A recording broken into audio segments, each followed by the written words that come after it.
Hi everybody, Jerry Taggart here. Now be sure to watch Chris and Leicester Till I Die TV by subscribing on YouTube and following them on social media for all the latest Leicester City news and information. Come on you foxes!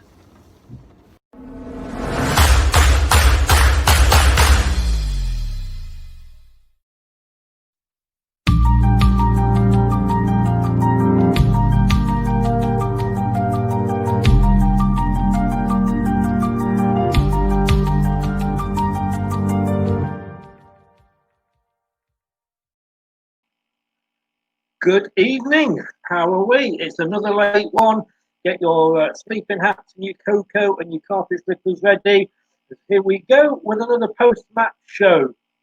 And just in case anybody has sort of been out tonight or gone to the moon for the evening, here's the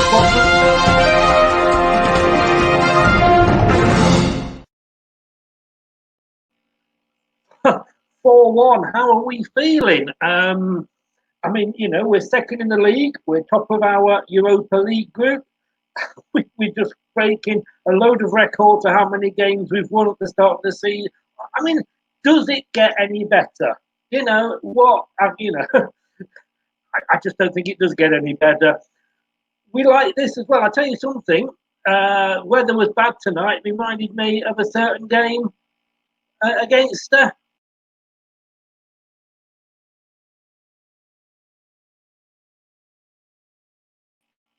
I thought I'd do that rather than actually sing to you, because you don't deserve that. The night's gone well. You don't deserve me singing.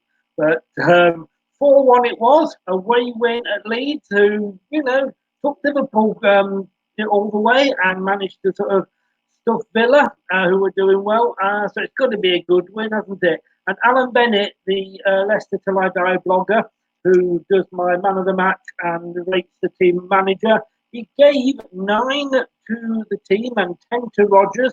Seems to be getting it right, Rodgers, with his tactics. And this was his man.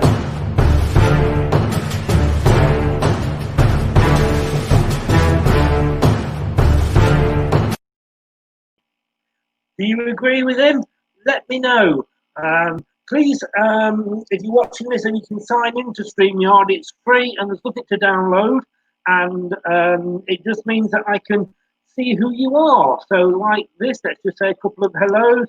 Luke, evening Chris, another superb performance, wasn't it just? I was a little bit worried, and we'll come on to that with Brad in a second, but I was a little bit worried at the start of the second half. It was like Athens again. I thought, here we go. But it was a good performance. Max, who saw that coming?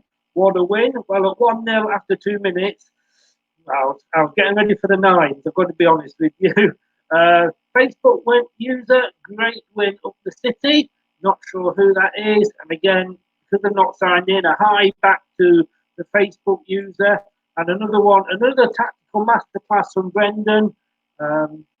Bossed the first half, weathered the storm, then made 2 excellent substitutions and flung the pendulum back to us, and the rest is history. As they say, he has gone from no plan B to the master technician, hasn't he, in the space of a short time. And let's not forget the whole defence are out. Castagna, Evans, Foncho, Ricardo and Ndidi, plus a half-fit Vardy and Maddison, second in the league, with all the above to return soon. It is absolutely frightening to think what will happen if these players come back. We had to either look at times in the second half, but dug deep and got the result fully deserved. I thought we did. The penalty, yep, I think it was. And also the woodwork served us as well. Evening Rob. Oh, no, sorry, evening. This must be Rob.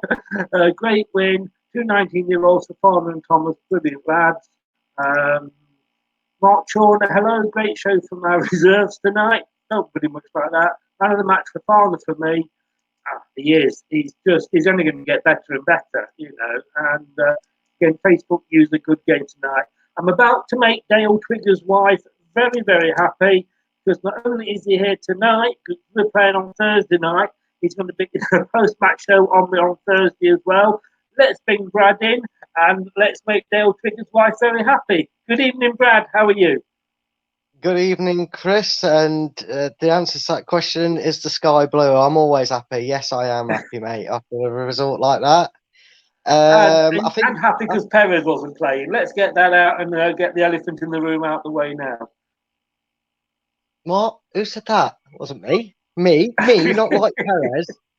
Like, I'm not going to touch on that tonight because people will wind me up in the comments because I guarantee you the next time he features, and please let it happen, I'll use reverse psychology on him because nothing else has worked. If he plays for us again, I hope he scores a hat-trick while I try not to drop your phone there.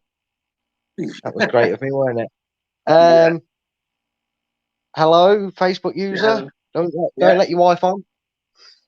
Don't know if that is But Dale yeah, or not.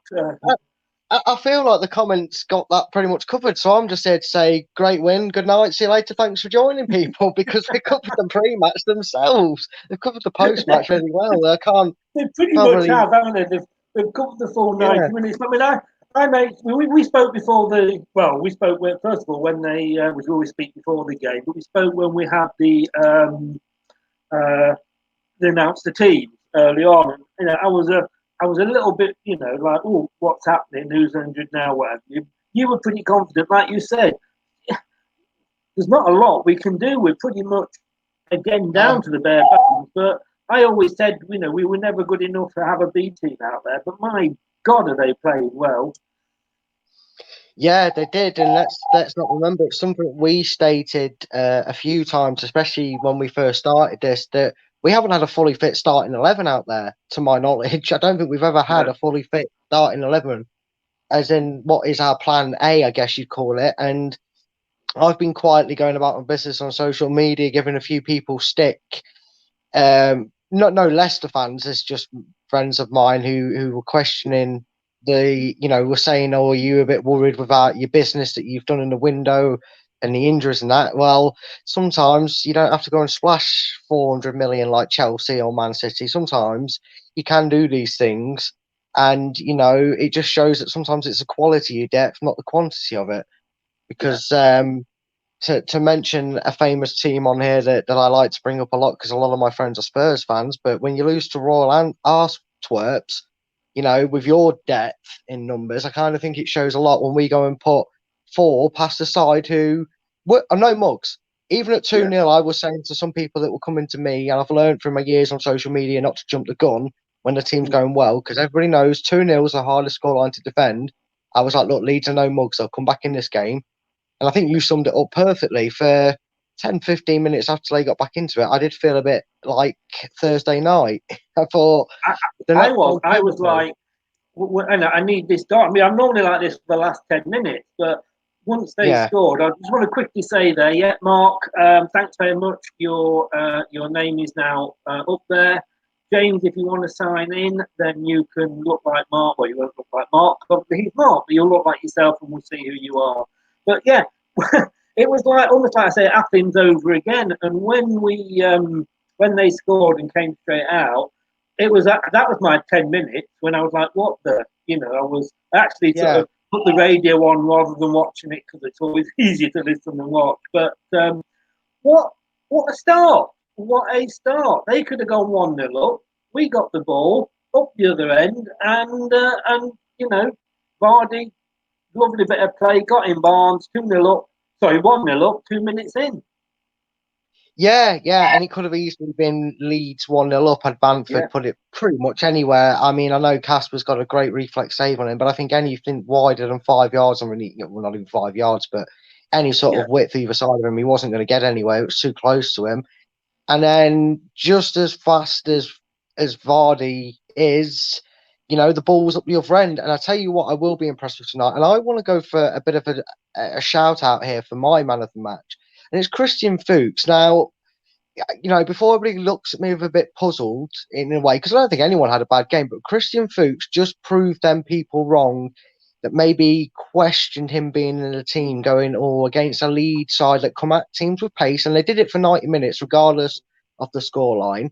But Christian Fuchs showed he knows what he can do at his age with his experience, and he didn't get a lot wrong tonight, and I think he deserves a lot of credit I because would there were agree a with few you players there. that probably He isn't as quick as he used to be.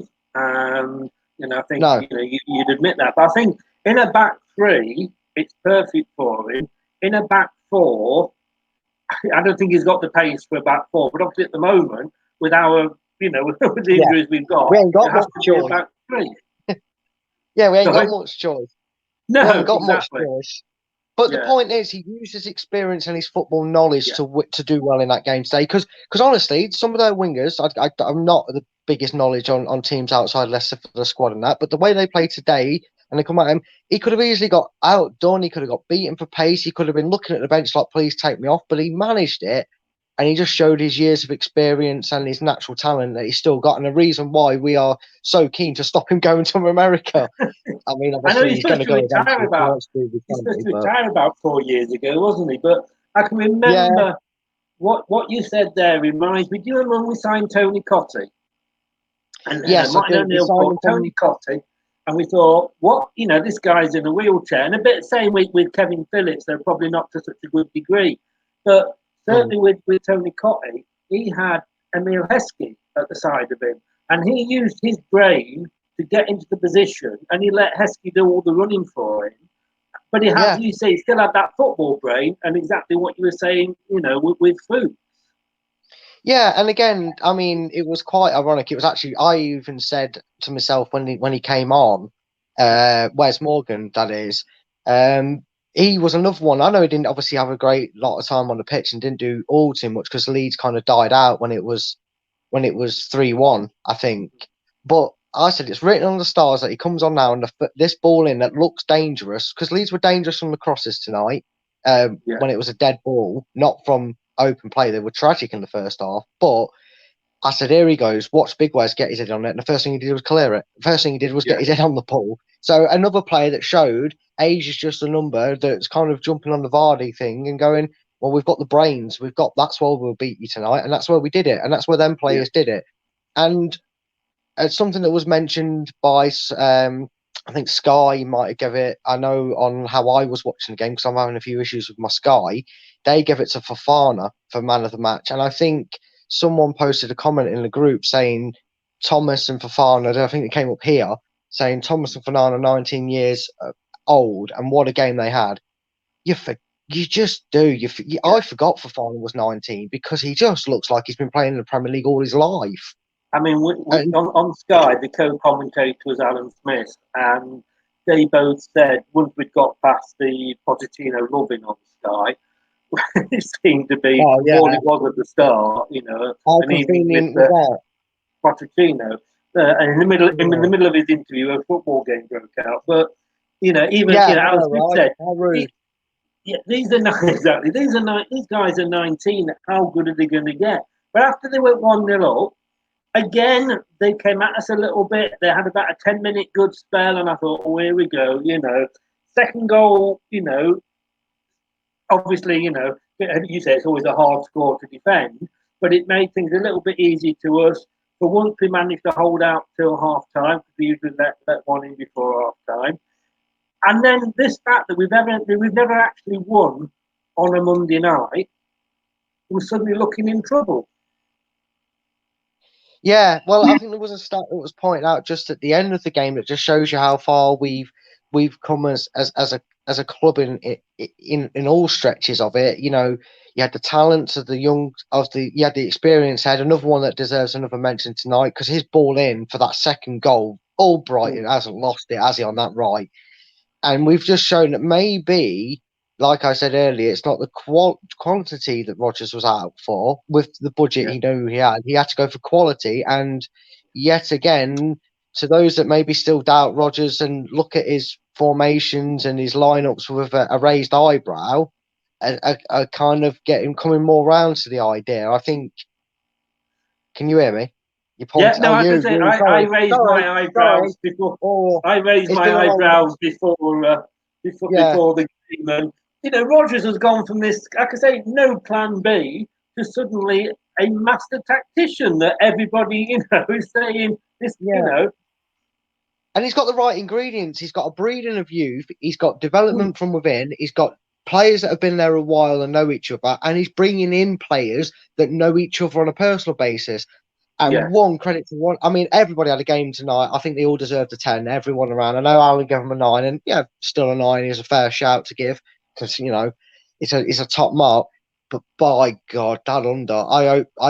Can we send him back in January and get that deal that we've got with him I done? was going to, Because I was by just going to say, God. I, Oh, whether I we would felt have bought him comfortable in the had we had the money now, whether we would have bought him rather than just loaned him to buy. But like you say, buy now. But I've just very much got to comment that, of course, the first goal was down to a Leeds mistake by their defender Cock, and I've got to say it was the right cock up from them. But anyway, moving on. Yeah, they were clicking and clocking all night at the back.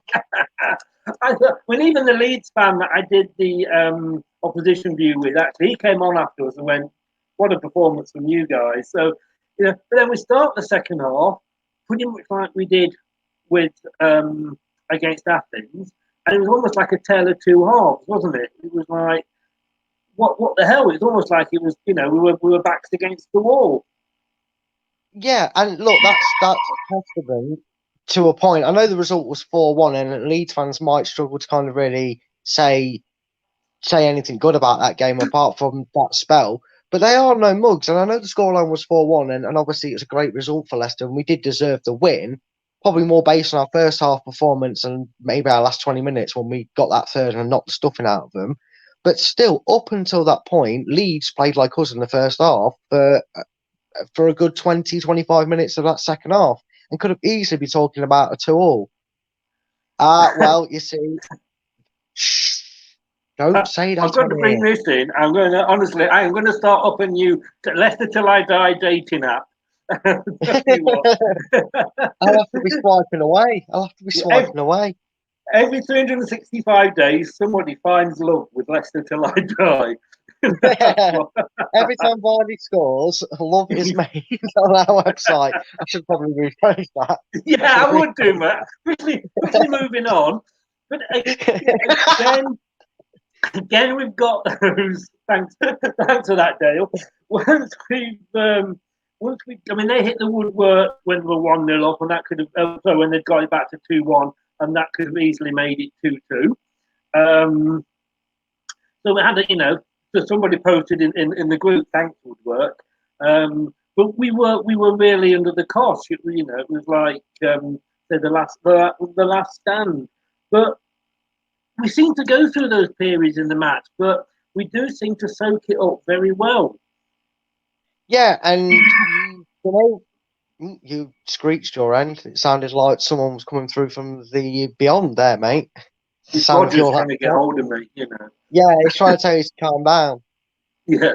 But yeah, I mean, and we've seen that a lot over the last couple of weeks, and it's nice to see. I mean, an interesting fact that came up on Sky: we'd lost our last eight away games and hadn't won an away game until the first game of the season.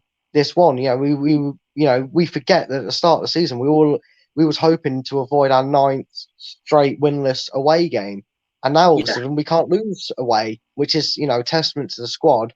But yeah, it was just one of them where we've seen over the last couple of weeks where we've had to dig in deep that Leicester seem to have this almost too cool and collective way of shaking off that, 5-10 minute spell that any team gets when they score a goal, no matter what the scoreline is, unless it's like completely dead and buried.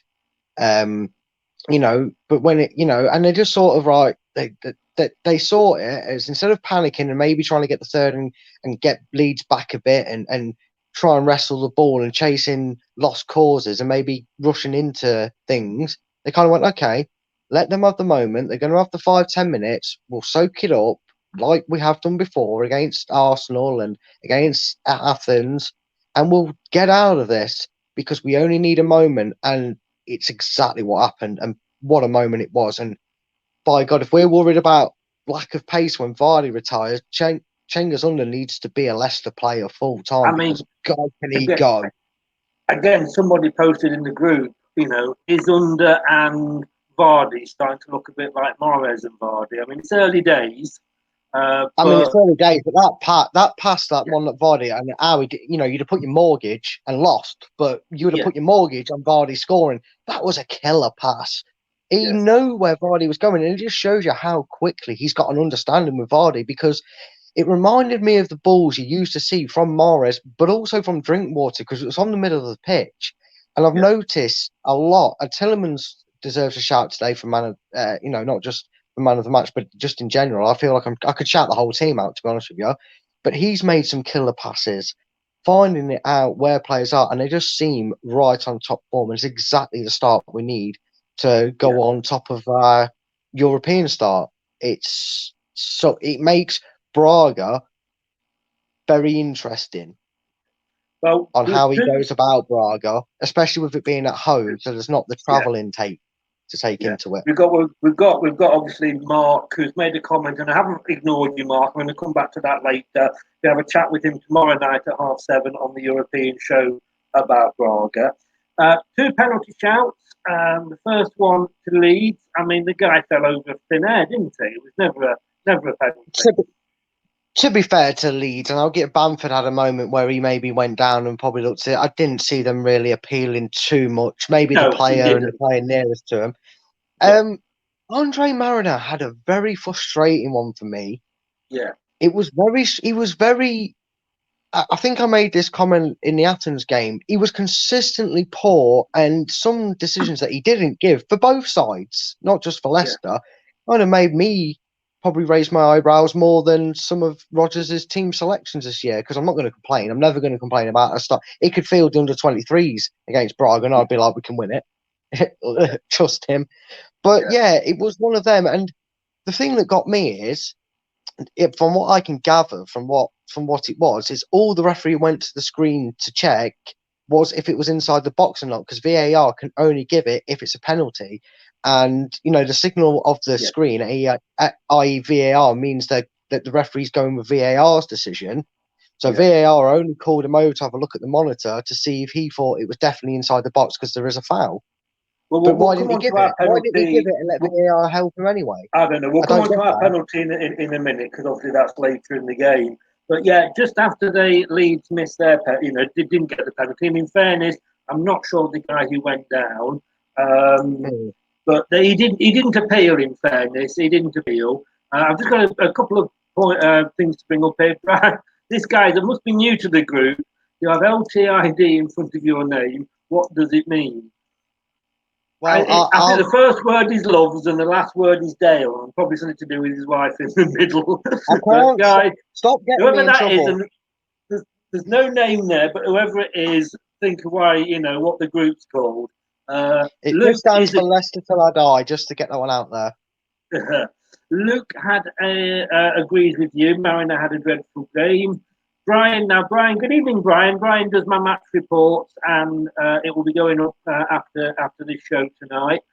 Great win against a good Leeds side with the players to come back. I do wonder where we can go this season.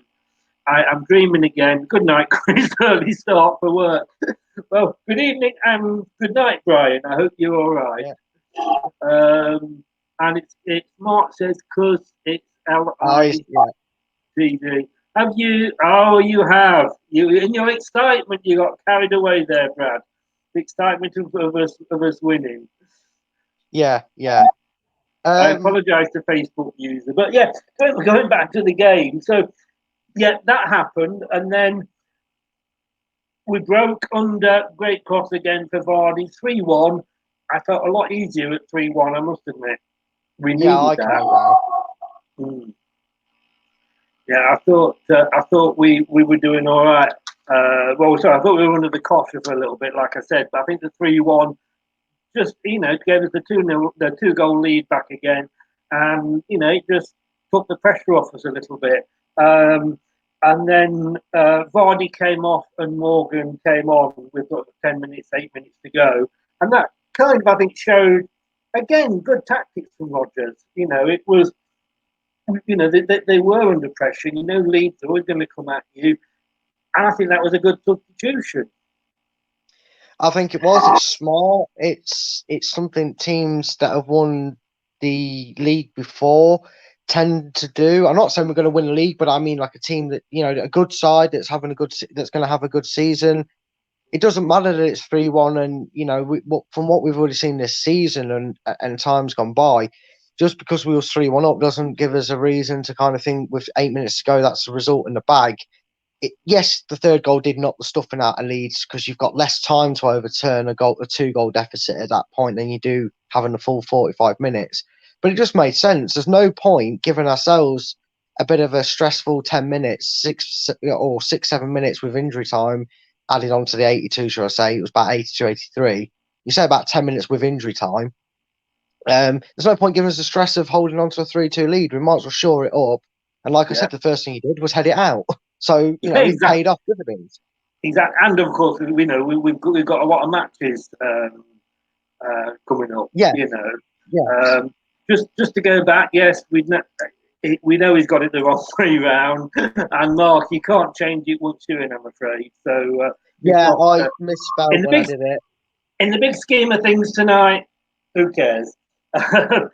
Do you remember? You might remember this when we won the Premier League, and I'm not sort of counting my chickens or anything here, but when we won the Premier League, even when we went 1-0 down, I always thought that after the first few games, I always thought and we did often sometimes go 1-0. I thought we'll come back. I know we've gone behind, we'll come back. And I get a bit of that feeling this season in the fact that yes, we're under pressure, but we're still going to go on and win it. Yeah, it's definitely shows flashes and resemblances to how that season played out. I think I made the comment when we played Burnley and beat them 4-2. We went behind in that game, and I didn't feel anything in the sense of, maybe last season after that brilliant start, and when the thing started to kind of, etching mistakes were made and cracks started to appear. This season, I kind of, even when we've gone behind, like you said, even as early as the Burnley game, I was like, that's right. There was something they gave off from the minute one of this season against West Brom that kind of made me think they're not bothered if they go behind. And I think that's the mental corner that needed to be turned after last season. And again, you've got to praise the manager and the players for that, because you don't get success from one without the other. So, that's credit to them with everything that's gone on, and it was just nice to see happen. Let me take you back even further then, because again, and maybe it's just me getting old and I'm liking to reminisce. Don't say a word to that, Brad. But you remember and I'm sure you remember the Watford playoff semi-final. No, I've always remember. But the thing was, from the following season, we learned from that. And we went on and we stormed the league. Now, I'm not going to say we're going to win the Premier League, but again, last season, how much did we learn from, dropping out the top four? We're second. We've not been second since, beginning of last season. And we were second for a while. We dropped out. Again, there's comparisons there. Yeah, and I think it probably holds. Your computer loves to tell me to shut up, doesn't it?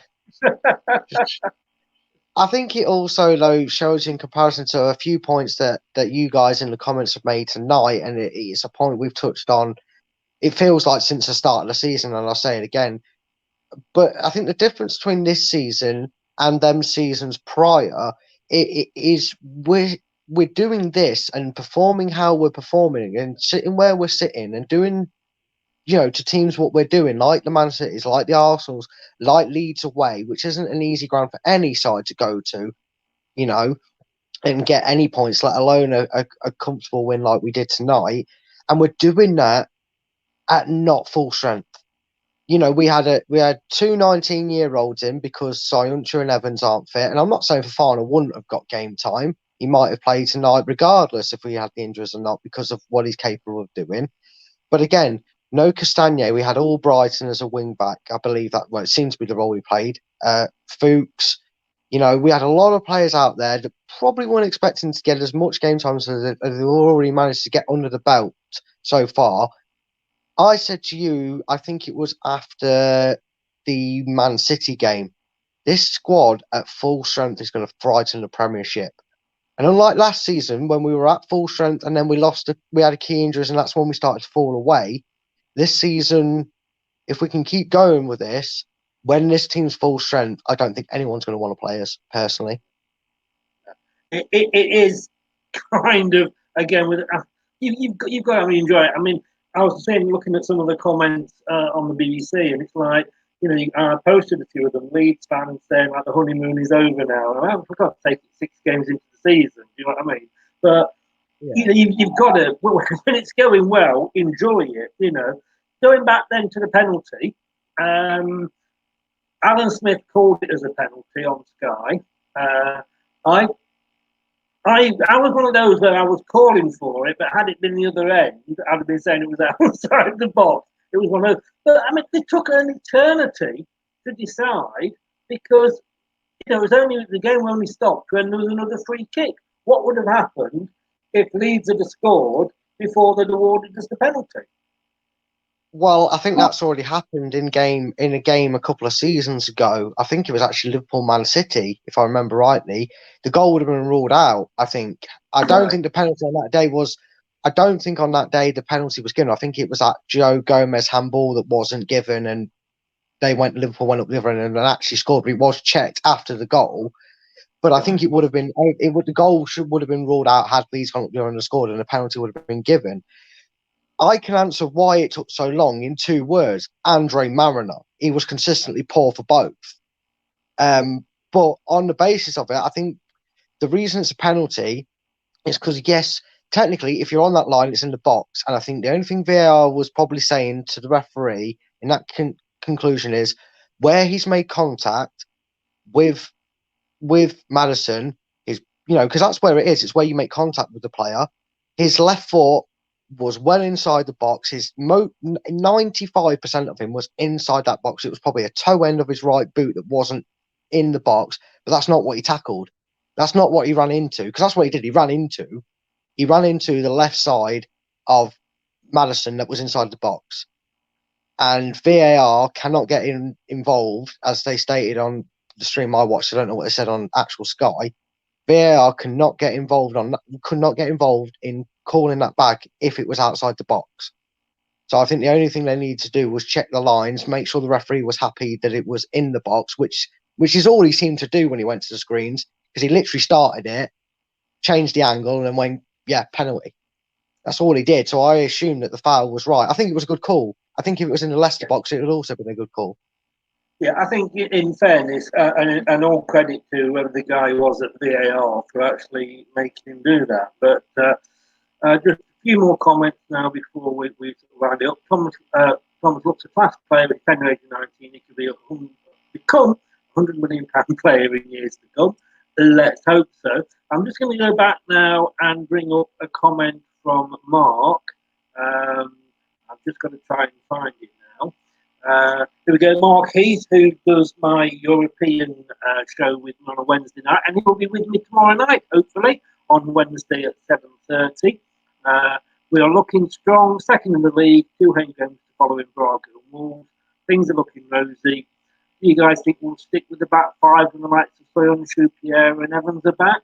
I mean, for me, just because they're back shouldn't mean that they come straight back into the squad if we're winning. Yeah, that's a fair. Your computer every time echoes back at me when I start speaking. I'm going to have words with you. It doesn't like you. It doesn't like you at all. No, but it's very simple. Yes, I'm sure it's it's so easy for fans to assume that because of the name and because we know what he's capable of doing, to say the likes of Soyuncu and indeed he will go straight back into the team. Well, it's clearly not going to be a guarantee because Fofana has been brilliant and so has Mendy in them positions. Yeah. If I really had to pick, and I feel sorry for saying this, I think Ndidi would probably be the first one you'd usher straight back in if you had to pick between who's going to lose a position first out of Fofana and Mendy. But as we're seeing with Maddison, that's clearly not the case. You're not going to get straight back into this team. And again, in retrospect to not changing a winning side, don't change a winning tactic. Don't change a winning tactic either. I think what it will do more than anything is it will allow. We've seen that that Rodgers has been very, very good over the last few games, taking players off to rest them because we are so threadbare and so many games coming up with Europe. It will actually give him more scope to play a different team in Europe, possibly to a different team, in the Premier League. Yeah, well, I've spoke to a few people about this, and I've made the point to so many people. I'll probably say it to yourself at some point over the week. And I think I even made the point after the Athens game. I think someone asked what's more important, Leeds or Braga, and I said Leeds defiantly then because that was the next focus. Leeds' game and our position has just, and the result we got against Athens combined has just made Brendan Rodgers' preparation for Braga a lot easier.